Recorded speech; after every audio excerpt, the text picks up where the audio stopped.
যে 10 কোটি টাকা না, 1 কোটি টাকা, 1 টাকা যদি কেউ করতেছে তাহলে চাকরি ছেড়ে চলে যাবে, এবং যে কোনো অপরাধ, যে কোনো শাস্তি মাথা ব্যথা নেবে। একটি বিষয় হচ্ছে যে একটা পক্ষপাতিত্ব অভিযোগ আসছে। আপনারা দেখছেন যে দ্বৈত নাগরিকত্বের একটা বিষয় নিয়ে একজন প্রার্থী অভিযোগ করেছেন যে তার প্রতি বৈষম্য করা হয়েছে, এবং একই সাথে বলা হয়েছে যে মালিক সাহেব 3 আসনের প্রার্থী, তাকে আমরা ষড়যন্ত্রটি করছে, এবং হচ্ছে যে যারা ভেতেশান এনসিপি, তিনি তার প্রতি করা হয়েছে, বৈষম্য করা হয়েছে। তো যেহেতু এইটা নির্বাচনী অনুযায়ী আপিল করার সুযোগ আছে, আপিল করবেন, আদেশে কপি নিয়ে গেছেন, যেহেতু এইটা বিভিন্ন জায়গায় তারা বলছেন এবং সত্য নির্বাচনের বিষয়গুলো নিয়ে প্রশ্ন তুলছেন, এইটা একটি বিষয়। আচ্ছা, আরেকটি বিষয় হচ্ছে যে গতকালকে থেকে সোশ্যাল মিডিয়াতে একটা নিউজ ঘুরছে, গতকালকে নোটিশে আসতে দেখছি যে মালিক সাহেবের কাছ থেকে 10 কোটি টাকা, ডিসি সাহেব আমি 10 কোটি টাকা ঘুষ নিয়ে তাকে মনোনয়ন করে দিয়েছি। তো এইটা জনমনে একটা আপনার হচ্ছে এক ধরনের হতাশা বা এক ধরনের তৈরি হয়েছে। ফলে এই দুটাকে আমি পাবলিক ক্লিয়ার করতে চাই, দুটো বিষয়। এই জন্য আপনাদের মাধ্যমে এই জিনিসটা বক্তব্য দেওয়ার জন্য মূলত আজকে এই সময় করেছি। প্রথম বিষয় হলো যে আমাদের সংবিধানের আর্টিকেল 66 অনুযায়ী মানে কি কি কারণে একজন মানুষ মেম্বার অফ পার্লামেন্ট বা এমপি হতে পারবেন না সেটা বলা আছে। তার মধ্যে একটা হচ্ছে যে কোনো ব্যক্তি যদি কোনো দ্বৈত নাগরিক হন, বিদেশি কোনো দেশের নাগরিকত্ব গ্রহণ করেন, তাহলে তিনি হতে পারবেন না। এখন এখানে আমাদের প্রার্থী যে 3জন প্রার্থী ছিলেন, 3জন তারা দুটো নাগরিক আছেন এখানে, একজন এদেশান জানান, আরেকজন হচ্ছে আপনার আমাদের মালিক, আরেকজন হচ্ছে আমাদের গণ অধিকার পরিষদ, আরেকজন প্রার্থী 3জন।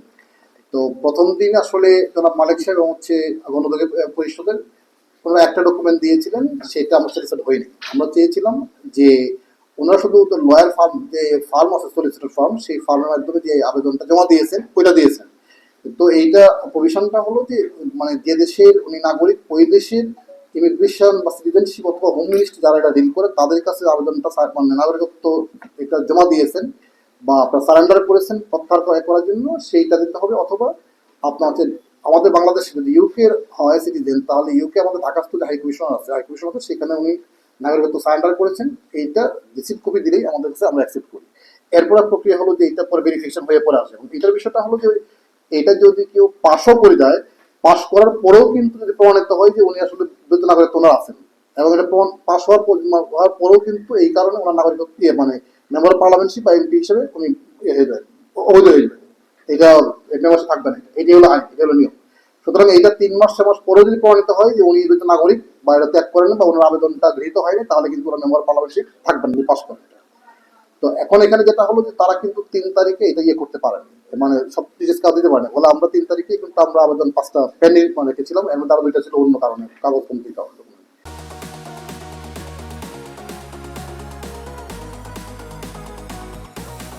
তো পরের দিন যেটা হয়েছে, শুধুমাত্র আমাদের জনাব মালিক সাহেব উনি সলিসিটর ফার্মের যে হোম অফিসে জমা দিয়েছেন, সেই ডকুমেন্টটা জমা দিয়েছেন। আমাদের কাছে আবেদনটা আমাদের কাছে আছে, মনোফর্ম আছে, এবং গণ অধিকার পরিষদ তিনিও কিন্তু জমা দিয়েছেন।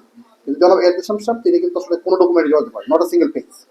এখানে ওনার আবেদন আছে, এখানে এখানে উনি যে এইটা বলেছেন যে ওনার হলফনামায় যে করেছেন আপনার, উনি সারেন্ডার করেছেন, এটা উনি উল্লেখ করেছেন যে উনি দ্বৈত নাগরিক ছিলেন, কিন্তু সেটা উনি সারেন্ডার করেছেন, কিন্তু সেই সারেন্ডারের সাথে সংশ্লিষ্ট কোনো ডকুমেন্ট দিতে পারেন। তো যেহেতু উনি কোনো ডকুমেন্ট দিতে পারেনি, ফলে আমাদের বাধ্য হয়ে কিন্তু আমাদের বিধিমূলকভাবে সেটাকে বাতিল করতে হয়েছে। হ্যাঁ, এখন যেটা হলো সেটা হলো যে আপনার নির্বাচন কমিশনে এটা আপনার হচ্ছে যে আপিল করার সুযোগ আছে, উনি আমাদের আদেশে কপি নিয়ে গেছেন। নির্বাচন কমিশন যদি এটা মনে করেন যে না, তারটা পরে বিবেচনা করার জন্য সময় দেন, বা মনে করেন ঠিক আছে পাস করার পরে সেটা কমিশন দিতে পারে, commission clear. But as a returning officer আমার কাছে যেহেতু কোনো ডকুমেন্ট বা কোনো সাবমিশন বা কোনো কিছু দিতে পারেন নাই, ফলে তাকে কিন্তু বাতিল না করে আমাদের কোনো হয়েছিল। সুতরাং এখানে পক্ষপাতিত্বের কোনো অভিযোগই কিন্তু একেবারেই ভিত্তিহীন বলে আমি মনে করি। এটা একটা বিষয়। দ্বিতীয়ত আরেকটা অভিযোগ আসছে খুব মারাত্মকভাবে, যেটা আসলে আমি অ্যাড্রেস করতে আসলাম যে প্রথম খুব সিলি বিষয়, এখন মনে হচ্ছে না এটা জনগণের মধ্যে সামনে নির্বাচন, এটা করা দরকার। কারণ মানুষের আসলে সরকারের প্রতি আমাদের প্রতি প্রত্যাশা অনেক বেশি। সেটা বলা হচ্ছে যে 10 কোটি টাকা ঘুষ দেওয়া হয়েছে আমাকে মালিক সাহেব। আমি একদম চ্যালেঞ্জ করে বলি এখানে, যদি কেউ প্রমাণ করতে পারে যে 10 কোটি টাকা না, 1 কোটি টাকা, 1 টাকা যদি কেউ করতেছে তাহলে চাকরি ছেড়ে চলে যাবে, যে কোনো অপরাধ, যে কোনো শাস্তি মাথা বেঁধে নেবে। এবং আমি এইটাও বলে দেখুন স্টেটলি, 10 কোটি টাকা না, 10,000 কোটি টাকা দিয়েও জনাব সারোয়ার সাহেবকে কিনা দেবে না, এটা বলে দিই। এবং আমি আমার জনগণকে, আমি আমার নাগরিক বন্ধু সিলেটবাসীকে এইটুকু আশ্বস্ত করতে চাই যে জনাব সারোয়ার সাহেব কিন্তু উনি করেন না এবং করতে দেয় না। সুতরাং 10 কোটি হোক 5 কোটি হোক, দয়া করে এইটাতে আপনাকে বিভ্রান্ত হবেন না এবং আপনাকে হতাশাগ্রস্ত হবেন না। এবং এই ধরনের ফেক নিউজ যারা ছড়ায় তাদের বিরুদ্ধে আপনার ব্যবস্থা নেবেন। আমরা দেখছি এটা কি আইনগত কি ব্যবস্থা নেওয়া হবে, কারণ এটা দিয়ে এক ধরনের গোলা বানাতে মাসিক করার চেষ্টা করা হচ্ছে।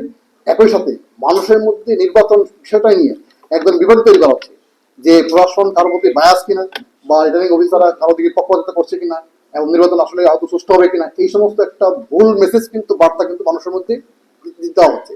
সুতরাং আমরা এইটুকু আশ্বস্ত করতে চাই আমাদের সম্বন্ধ ভোটারদেরকে, নাগরিকবৃন্দদেরকে, যে না, আমরা যে কোনো মূল্যে একটা সত্য নির্বাচন আমরা উপহার দিতে চাই। এবং আমি এই খুব দৃঢ় কণ্ঠে বলতে পারি, সেটা হলো যে এইখানে কোনো লেনদেনে কোনো প্রশ্নই আসে না, এবং এই ধরনের কোনো কথাবার্তা কোনো প্রশ্নই আসে না। সুতরাং যারা এটা করছে, অপপ্রচার চালাচ্ছেন যে গোষ্ঠী, তাদেরকে অনুরোধ করবো দয়া করে আপনারা এই জাতির সামনে ইলেকশন, এটাকে আপনি বিভ্রান্ত করবেন না, এটা করবেন না। যদি কারো কাছে কোনো স্পেসিফিক কোনো তথ্য প্রমাণ থাকে, দয়া করে তথ্য প্রমাণ সহ আপনি আপনার যেখানে দেওয়া দরকার সেখানে আপনি বলবেন, কিন্তু মানুষের সামনে আমাদের ইমেজ খারাপ করবেন না, এবং মানুষের সামনে সরকার এবং প্রশাসন সম্পর্কে কোনো ভুল তথ্য উপস্থাপন করবেন দয়া করে, এইটা অনুরোধ থাকবে। আর এই ফেক নিউজগুলি যারা ছড়ায় তাদের বিরুদ্ধে আমি আশা করি এটা সামাজিকভাবে সবাই সোচ্চার থাকবে।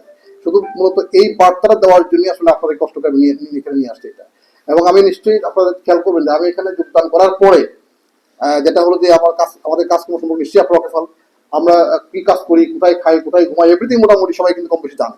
সুতরাং এই ধরনের একটা মানে একদম অনাকাঙ্ক্ষিত একটা ফেক নিউজ মানে সারা বাংলাদেশে ছড়িয়ে দিচ্ছেন, এবং লোকজনের মধ্যে অনেকেই খুব আপসেট যে সারোয়ার বিরুদ্ধে এই ধরনের একটা নিউজ ছড়াবে, এটা কেউ ভাবতে পারে না। আমি খুব অবাক হয়েছি যখন আমার এগেনস্ট একটা নিউজ দিয়ে এরকম ফেক মিডিয়া সোশ্যাল মিডিয়া ছড়াবে, এটা আমি কখনো চিন্তা করতে পারিনি। বাট এটা যে কোয়ার্টার এটা করছেন, দয়া করে কাজটা করবেন না, কারণ সামনে আমাদের জাতীয় নির্বাচন, এই নির্বাচনটা সঠিকভাবে সুন্দর করে স্বচ্ছভাবে আমাদেরকে করতে দিন। আমরা চাই সকলের সহযোগিতা, যাতে করে একটা সুন্দর নির্বাচন আমরা উপহার দিতে পারি।